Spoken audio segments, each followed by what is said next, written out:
4 घंटे के अंतर्गत शरीर की श्यामता खत्म हो गई, जहर खत्म हो गया। प्रभु ऐसा आकर्षण देने लगते हैं भक्त के हृदय में कि फिर वो जी नहीं सकता। दिव्य अनुभूतियां प्रारंभ हो जाती हैं जिन पर तुम विश्वास ही नहीं कर सकते।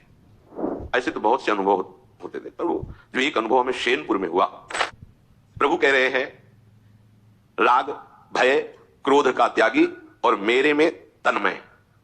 देखो तन्मयता का क्या स्वरूप है, श्रीमद् भागवत में वर्णन है। अपने प्राण प्यारे की चितवन, उनकी चाल, उनकी मुस्कान, उनकी रस भरी बोलन, उनका नाम, उनकी चेष्टाएं, इसी में डूबना। गोपीजन इसी में डूबी रहती थी। गति स्मित प्रेक्षण भाषणादेश। क्या हुआ इस डूबने का फल? वो कृष्णमय हो गई। असावहम तित्य बलास तदात्मिका तदात्मिका तन्मया। वो भूल गई कि मैं अमुक नामधारी हूं, कृष्णोहम, मैं श्री कृष्ण हूं। ये देखो कृष्णमय होकर कृष्ण की अद्भुत रूप माधुरी लीला माधुरी का पान करते हैं। प्राण है कान में, कान है प्राण में, ही में न जान पड़े कान है कि प्राण है। वो प्रभु की लीलाओं का गायन, लीलाओं का श्रवण, लीलाओं का चिंतन, नाम का कीर्तन, नाम का चिंतन करती हुई ऐसी तदात्मिका हुई कि वो यही कहने लगे कि मैं श्री कृष्ण हूं। ये स्थिति, इसी के प्रवाह में वो लीला में डूबती। चिदानंद में लीला इसी के बाद प्रकट होती। किशोरी महात्मानम किमिश्व कुमारी नुकले। प्रभु इसी में डुबोने के लिए तो अवतार लेते हैं। अगर वो अवतार न लेते तो हम क्या लीला गाते, क्या लीला श्रवण करते, फिर हमारे महामोह का नाश कैसे होता? ये लीला गायन, लीला श्रवण ही हमारे महामोह का नाश करता है। प्रभु के अवतार का एक ही प्रयोजन है, अपने भक्तों को सुख देना। हरि की लीला गायन, लीला श्रवण, लीला चिंतन से वो हरि स्वरूप हो जाता है, प्रभुमय हो जाता है, मनमया। जैसे प्रभु का प्रकट होना दिव्य है, प्रभु का श्रीअंग दिव्य है, ऐसे ही भक्त का जन्म लेना दिव्य हो जाता है और उसकी सारी चेष्टाएं दिव्य हो जाती, गुणातीत हो जाती है। जो प्रभु की लीला गायन, लीला श्रवण, लीला चिंतन, नाम कीर्तन, नाम जप आदि निरंतर इसी में तन्मय रहता है। ये आपको समय मिला है, बढ़िया सौभाग्य मिला है। बहुत देर तक प्रभु में मन को लगाए रखना है। बहुत अच्छे पहुंचे हुए उपासकों में क्षमता आती है, नहीं तो नहीं होती। लेकिन कथा कीर्तन लीला गायन में आपकी रुचि हो या न रुचि हो, बैठे हो तो श्रवण इंद्रिय में पड़ रहा है। ये हमने देखा कि काले सर्प ने दस्सा, तो पूर्व के बड़े मंत्रज्ञ जन होते थे, 7 लोग लगभग आए हुए थे। और जिस समय से सर्प का जहर चढ़ना प्रारंभ हुआ था, श्यामता छाने लगी थी शरीर में। हम बालक ही थे उस समय, तो नीम के लछुए से लेके और वो मंत्र बोलते थे। अपने लोग के कोई नहीं समझ पा रहे थे क्या बोल रहे हो, ऐसे बड़बड़ाता जैसे, ऐसे शब्दों की कोई शब्दों का ज्ञान नहीं होता था कि बोल क्या रहे। पर जो ही मंत्र पूरा होता तो उसमें से लहरें आती। 4 घंटे के अंतर्गत शरीर की श्यामता खत्म हो गई, जहर खत्म हो गया।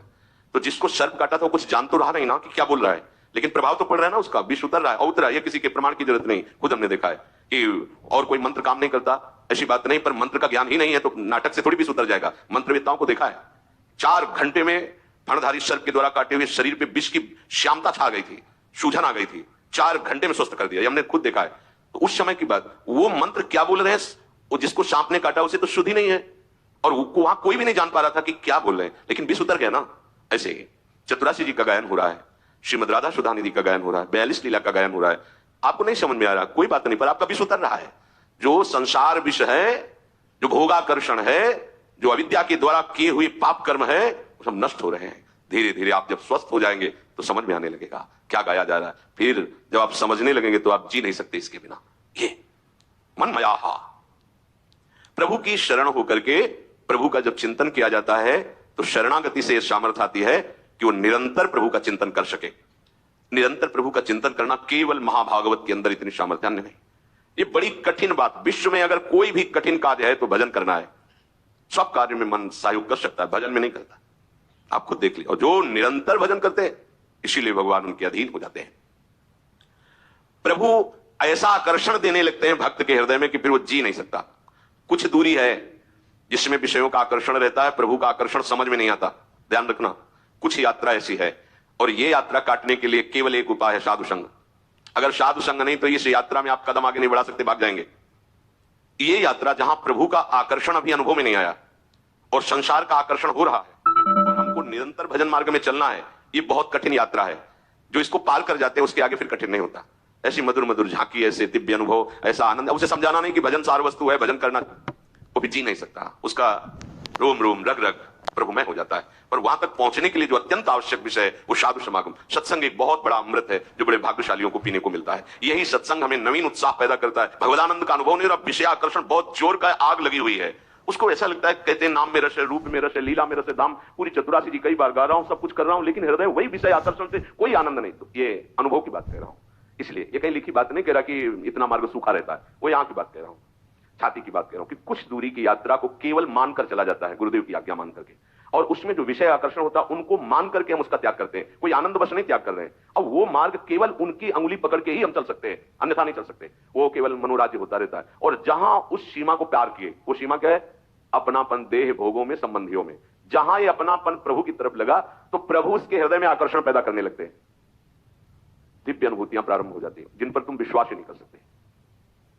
सबसे पहले किसी से संबंध नहीं होना चाहिए। ऐसे तो बहुत से अनुभव होते थे, पर वो जो एक अनुभव हमें शैनपुर में हुआ, बड़ा दिव्य अनुभव। ठीक दोपहर का समय, वहां दिन में कोई नहीं जाता था, रात्रि की तो बात जाती, दिन में कोई नहीं। कभी ऐसे पूर्णिमा आदि को 2-4 लोग, ऐसे एकदम जंगल, 24 घंटे में 2 रोटी और इतनी अरहर की दाल के सिवा कभी कुछ नहीं था, ही नहीं कुछ। वहां फल फूल लोग आ रहे हैं, कुछ नहीं, एकदम ऋषि भूमि। अभी है तपोभूमि है वो। बस वो 2 बजे दिन में तो दोपहर में ऐसे कोई नींद का तो शायद सवाल ही नहीं कि नींद में थे, ऐसे नहीं। एक ऐसे बारंडा टाइप पुराना था, बहुत शीलता, गंगा जी ऐसे सामने लेटे हुए थे, मंत्राकार करते। ऐसी दिव्य सुगंध आई जो आज तक हमने कहीं वो सुगंध बाह्य में नहीं देखी। ऐसा लगा कहां से, मतलब सौरभ का जैसे कोई प्रवाह आ रहा हो, और जैसे जैसे सुगंध वो घ्राणेंद्रिय से अंदर जाती, जैसे नशा चढ़ रहा हो। थोड़ी देर में जड़ता शरीर में आ गई, हिल नहीं सकते, एकदम जड़ शरीर, एकदम आंख खुली हुई है, पूरी चेतना है, ऐसे भी नहीं कर सकते, बिल्कुल सीधे लेटे हुए। और ऐसे लेटे लेटे गंगा जी के दर्शन हो रहे थे। एकदम आधा शरीर ऊपर का, ऐसे जैसे किसी ने उठा के बैठा, और देखा गंगा की धारा से एक श्वेत वस्त्रधारी, दिन है, खुली आंख है, कोई स्वप्न नहीं, कोई तंद्रा नहीं, श्वेत वस्त्र धारण के, श्वेत जटाएं ऐसी, और वो ऐसे चले आ रहे हैं। देखो आए और गोद में से सदखा, ऐसे ऐसे कर रहे, मस्तक को इतनी शाम कही नहीं कि अंग से शौरावा, और कुछ बोले थे। वो जीवन का पहला दिव्य प्रगट में, ऐसे तो स्वप्न में ऐसे, प्रगट में ऐसे ऐसे कुछ कहा, कुछ बोले, इसके बाद सीधे ऐसे, और गंगा ऐसा अपार आनंद तो वो बताया नहीं जा सकता। जब आप उस सीमा को पार कर जाएंगे जहां कहीं किसी से अपनापन नहीं, शरीर से भी नहीं, वहां सैकड़ों बिच्छी ऐसे घूमती थी जैसे काले चीते घूमते ना, भूरे काले चीते, ऐसे बिच्छियां घूमती थी, बिचखापर, सांप, कई तरह, जंगल पुराना, गंगा जी का एकदम किनारा ना, कभी भी कुछ भी हो सकता है वहां। और 2 ही लोग इधर हम लेते थे, एक पंजीरी बाबा थे, वो दूर एक उनकी कुटिया थी, उसमें वो लेटे रहते, वृद्ध थे वो, और बड़े तपस्वी थे, वहां कोई और टिक नहीं सकता था।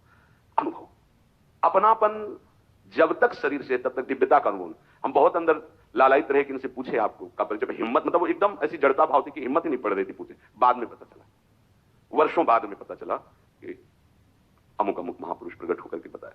भगवान आकर्षण पैदा करने लगते हैं, भगवान आकर्षण पैदा करने।